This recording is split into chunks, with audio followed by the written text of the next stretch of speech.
God will never fail to fulfill his promises. So the Israelites came to live in the land that God had promised Abraham, Isaac, Israel, Joseph, and Moses many years ago.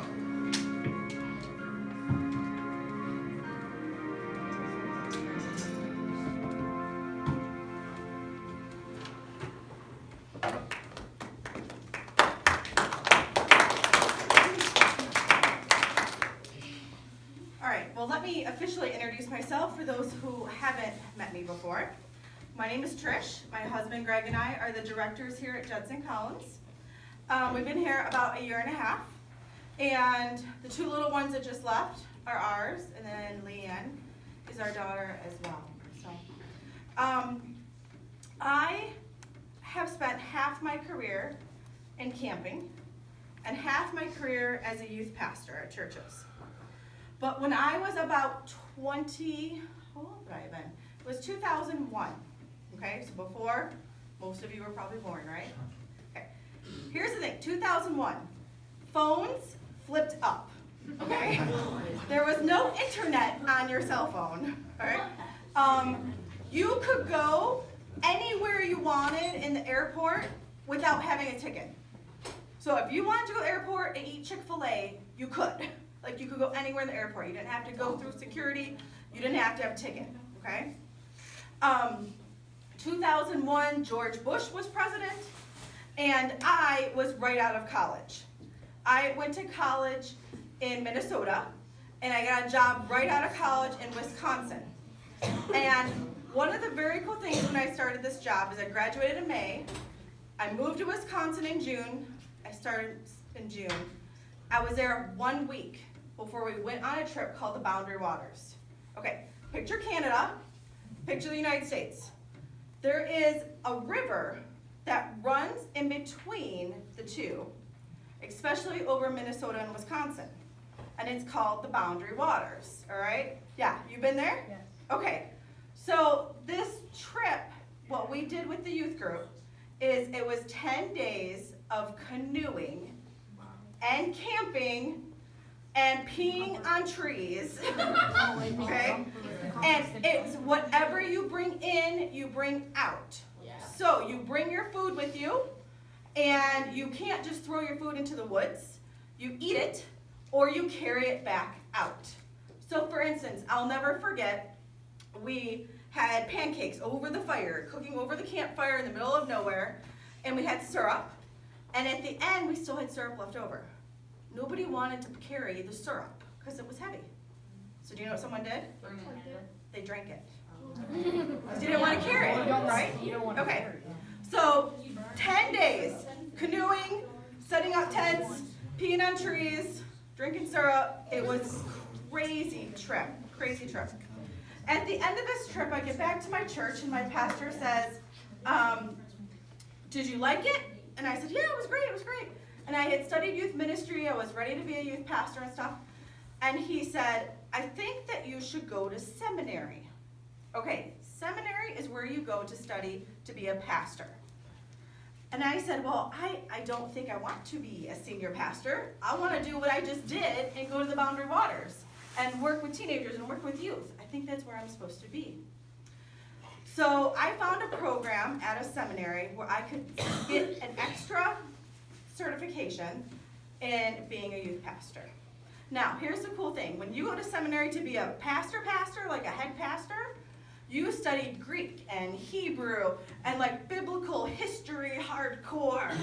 When you go to seminary to be a youth pastor, you do high ropes courses and rock climbing and crafts. It's amazing. It was the best schooling ever. So one day at seminary, my instructor said, we're going rock climbing. We're going to go to this place called Devil's Rock.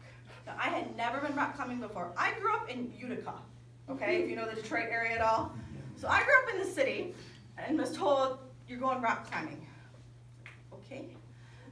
So we get our hikes, we get our packs, we get all of our gear, our harnesses and our helmets and everything, and we go out to this place, Devil's Rock. And it is gorgeous.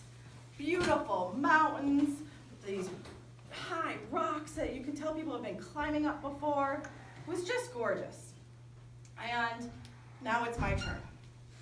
And I'm looking at this rock, and it's like straight, the side of the mountain, straight up.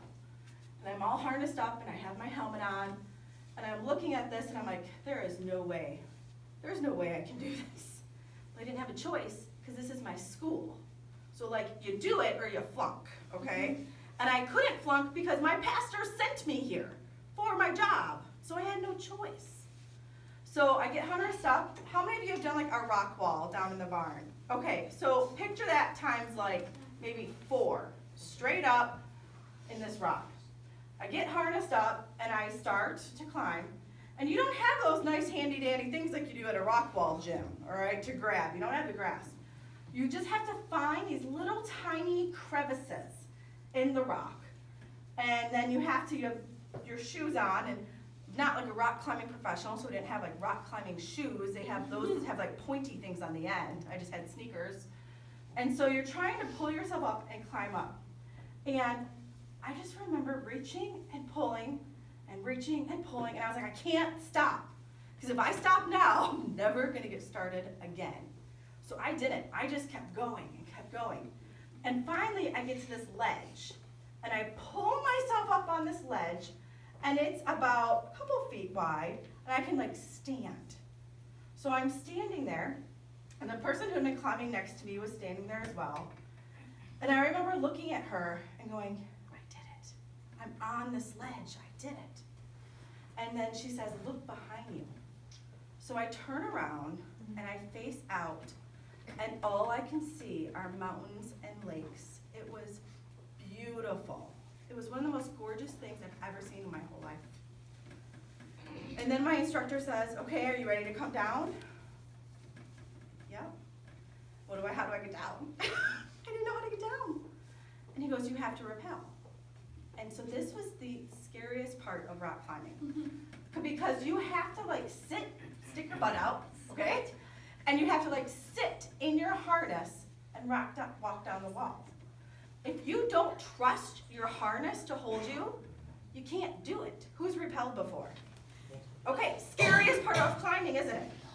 It is terrifying, to me it was. And so I freeze. And I'm up there, and I can't do it. I can't like stick my butt out and sit back in this harness because I'm so scared. And my instructor says, feel the rock. I go, what? He goes, feel the rock. So I put my hand on the rock, and he goes, rub the rock. And I'm like, well, somewhere, okay, I'm rubbing the rock. And then I'm like, what's the point of this? And he hollers up, he's like, the same God that created that rock created you. You are fine, you are safe. Okay, I can do this, I can do this. And so I sit back, and I start to kind of rock down the wall, rappel down the wall. And then finally, I hit the ground. I didn't even realize how far I was when I finally hit the ground. I was like, oh, I'm here. And I stand up, and I look back up at the gorgeous rock wall. It was beautiful. The same God that created that rock wall created me. The same God that created that mountain created you. And the same God that took care of me in that moment has taken care of me the next 20 years and takes care of you no matter what. In our story today about Joshua and the wall, Joshua proves I can do all things through Christ who strengthens me, our verse for the weekend. Joshua proved that he could do anything under the power and the authority and the obedience of God. Now, my rock wall was terrifying. His rock wall, the walls of Jericho, he had no choice. He had to conquer that rock wall. Okay, here's some facts about this rock wall, all right? So they're wandering for 40 years. They finally find their place, right, where God has them. And there's people living in their special land, okay? And so God's like, this is okay. It may seem foolish, but we're going to do this. So it's all stone, okay, this giant wall. 11 feet high, probably, I don't know what, to where you think where that wall hits the wood there. Okay, 14 feet wide, and then on top of that 11 feet, another 35-foot slope at a 35-degree angle. Anyone in geometry yet? Okay, show me 35-degree angle. Yeah. So you have your wall. Okay, no big deal. And then 35 feet on top of that angle. It's so thick and wide that people live inside of it. Who was the person who lived inside of it? You. In the Bible verse. Oh, James. Rahab, right? Rahab lived inside. People could live inside this. That's how massive it was. So God says, you're going to march around this wall for 6 days, okay? And you're going to make all these laps. On the 7th day, you're going to march around this city that is surrounded by this wall, and then you're going to shout and blow your horns, and it's going to come crumbling down. Okay, I think that's a little crazy. Anyone else think that's a little crazy? Okay, we're going to do a little crazy. If I hand you an instrument, come on up front, okay? You want to do it?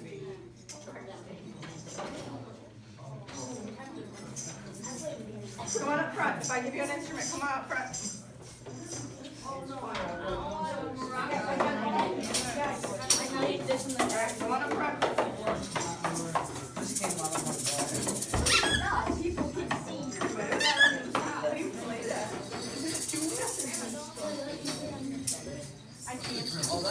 That's Is that a strong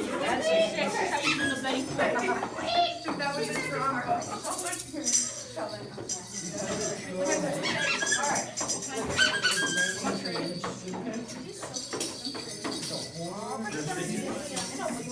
Okay. Ready? What were the instructions that God gave? March around and then blow, right? Okay. So we're going to march and you're going to wait for your instruments. Ready? Okay. Follow me. Here we go. Ready? March right, left. Come on. Right, left, right. Come on. Come on. I actually know how to play this.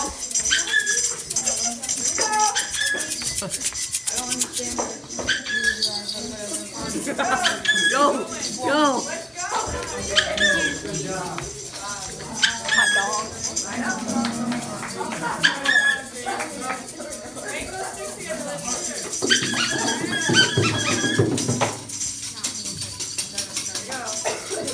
Ready?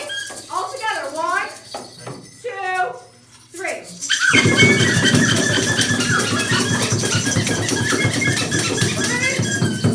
And what happened? Whoa. What happened when the Israelites did that? The wall came tumbling down. Good job. Good job. Okay, so you're going to turn it off.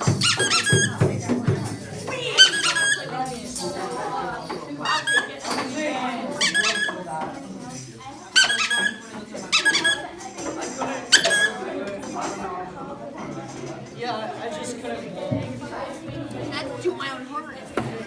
All right. Okay, so here's my question, everyone. Imagine you're Joshua. You are a military commander who is in charge of this, and God gave you those crazy instructions. Okay? What was going through his head? Why? What do you think was going? Is this possible? Why? What else? What do you think? This is crazy? This is crazy? Someone said, why didn't they use the ladder? Okay, maybe that was going through his head. What else do you think was going through his head? Maybe they weren't.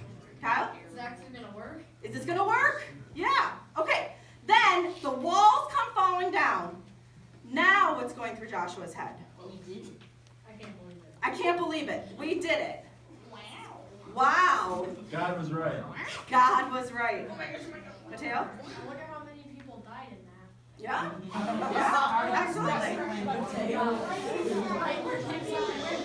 it again? Yeah. Was this why do we have to do it this way? How did this crazy plan actually work? How did this crazy plan actually work? Exactly. Exactly. All right. The reason they couldn't use the ladder reason they had to do it this way is because this was God's plan.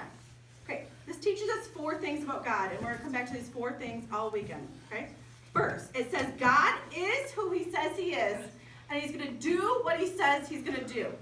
So if God said, do this crazy plan, and I will make it happen, and then he didn't, is that our almighty God that we serve? Yeah. No. Can you imagine, what if he would have said, Joshua, march around that city and blow your horns and be crazy, No. and then they did it? And what if it was just like silence and awkwardness? And what if nothing would have happened? Would that have proven God to be God? No. God proved that he was God when he did what he said he was going to do. So when he said, I'm going to tear down those walls, and he did it. The second thing, God keeps his promises. God promised over and over and over in those early days of the Old Testament, I'm going to give you a promised land. I'm going to save you from slavery. I'm going to bless your socks off. You won't even be able to believe it. Over and over and over. Now it took them hundreds of years to get that promise. But he did it. God fulfilled his promises. Okay, the third thing it teaches us is that God's power is incomprehensible. All right, the craziest thing you could possibly think of, God has the power to do it. It doesn't even matter. I've told you guys some stories before around the campfire at summer about our adoption stories. Never thought I'd have a family, and I have 3 amazing kids. The most crazy stuff I ever thought, God can do it. I never thought I'd move back to Michigan. When I moved to school in Minnesota and then went to work in Wisconsin, I said, I'm never moving back to Michigan. 20 years later, God brought me back to Michigan. God's power is just beyond our concept. And then the last way is that God's way is not always man's way. Do you think that God looks at our world right now and says, they're doing exactly what I want them to do? No. No, I do not think so. Can God work through that though? Yeah. Yes. But God's way is not our way. They are 2 different things. And when you think about situations in your life where you know you're supposed to do a certain thing, but you know your friends or school or the expectations are different, they're not always the same. God's way is not always man's way. Because man's way could have been, you're an army, go kill them. Or break down that wall somehow, or build a tunnel underneath the wall, or something like that. But he didn't. God's way was totally different for those Israelites. Okay, I want you to close your eyes for a second, and I want you to think about walls. Now we're not talking about literal rock walls. Now we're talking about the walls in your life. What are these obstacles in your life that you don't know how to get past, that you don't know how to break down, that you may not see a way of how this is possibly going to get better? Put that image in your head of what would you say are some of the walls in your life. Maybe it's a friendship. Maybe it's a family dynamic going on. Maybe it's a class that you don't know how to pass.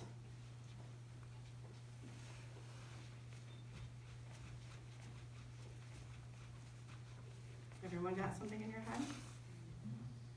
For me right now, that wall is I'm losing my job and my house and what I thought I was going to be doing for the rest of my life.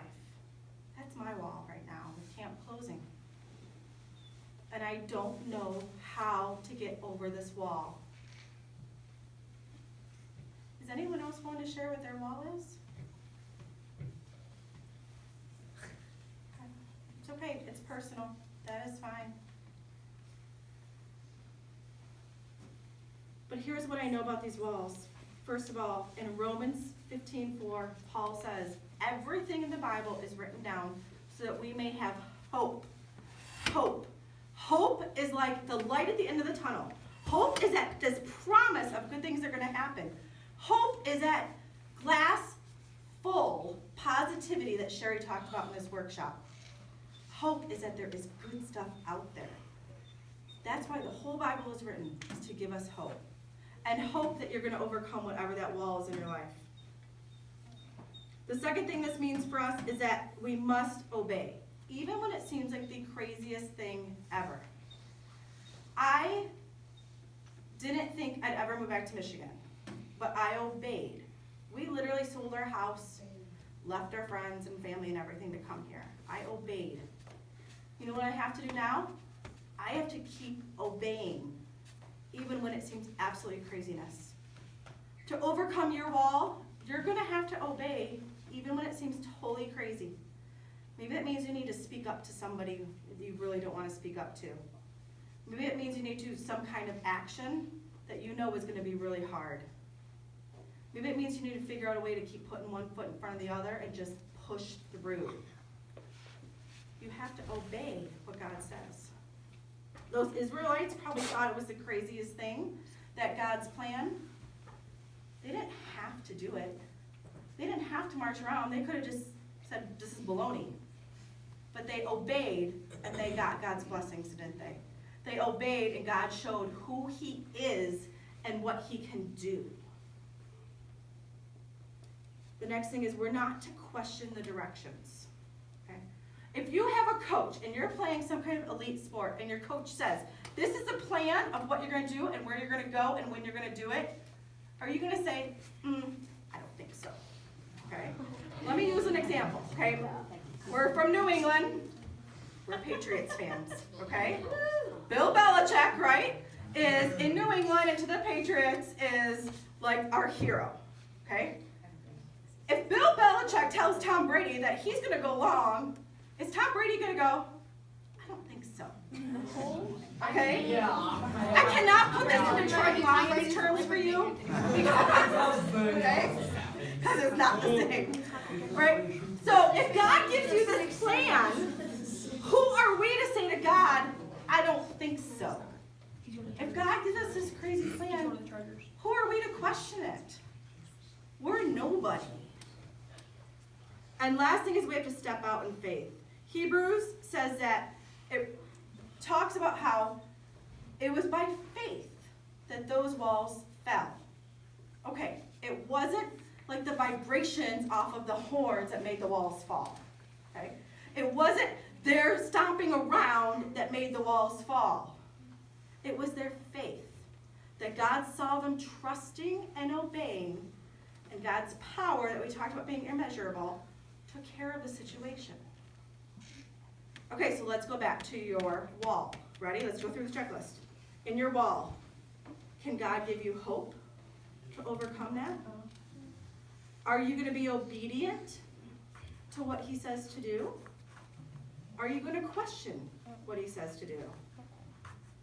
And last, your action. Are you going to step out in faith to do what he says to do? I'll share a bit of my story, how I'm trying to do this right now. I know that in 20 years of being an adult and serving God in church and camps, that he has never let me down. I have moved all across this country. I have had, this is not the first job that I've lost, that God has never let me down. So I am hoping and holding on to that hope that God has me. Okay? And then it says about obedience. I'm working on applying for jobs. I'm being obedient. And I actually turned down a couple jobs because I didn't think they were where God wanted me. That's scary, to turn down a paycheck. But I had to obey because I knew it was not where God wanted me. I'm trying to not question. Now I say trying. I'm not a perfect Christian. Nobody is. I'm going to be really transparent that I said I cried for the whole first week that I found out about camp closing. But you know what? I am trying. And that's what God asks us to do. He asks us to keep trying to trust him. And so I'm putting one foot in front of the other and waiting for God to open that door for me. In your situation, how can you keep trusting and keep moving forward until God says, I'm going to tear down that wall? If we don't trust, if we don't know that God's going to give us the strength to keep moving, that wall's never gonna come down. It's not gonna magically get better. No one's gonna come to you and suddenly say, out of the blue, your life is better. I joked around earlier that I've been buying lotto tickets, right? So I can buy camp. But you know what, even if I did, is that gonna make my life magically better? It really won't. So it's about trusting God. Okay, I believe that when we do all this, we will get victory. Our walls, whatever they are for each one of us, will come down, okay? You will either repair that friendship, or you will move on and feel okay about it. You will get that good grade, or you won't because it's your fault for not, whatever the situation is. You will repair that situation that's broken, or you'll be able to move on and be healthy about it. Right? We will move all forward in some way. We will have this victory. So we're going to close in prayer, and this is how I want to do it. Can someone please tell me a couple different signs for victory? What does that look like, victory? Okay, show us again. Hands up, victory. Yeah, right. Okay, in the back, see where they have V's for victory. Okay. What else for victory? In sign language, it's a V circle. Show us again, Jen. V circle. Okay. Good. What were you trying to say? Oh, High five. Okay, yeah. High fives are victories. What else? What does that mean? Victory? Okay, good. All right. So, everyone, go ahead and stand up. All right. Close your eyes. This is important. Close your eyes. Mark, if you want to hit that light switch for me, please. Okay, it's dark. Your eyes are closed. No one's watching you. Don't be self-conscious. I want you to make a sign of victory, whatever that is for you. Okay? If you were to have this victory that you're hoping for, what would that look like? Okay, move your body into that shape. Ready? Go. Move your body into that shape. Okay, let's pray. Lord God, we come before you wanting you to tear down the wall that is standing in our life. Relationships, situations, things beyond our control. Because we know that you are in control, God. We know that you will bring us victory when we can trust and when we can obey. Lord God, hear our hearts, hear our walls, and tear them down, Lord God. We give you glory and praise. And all God's people said, Amen.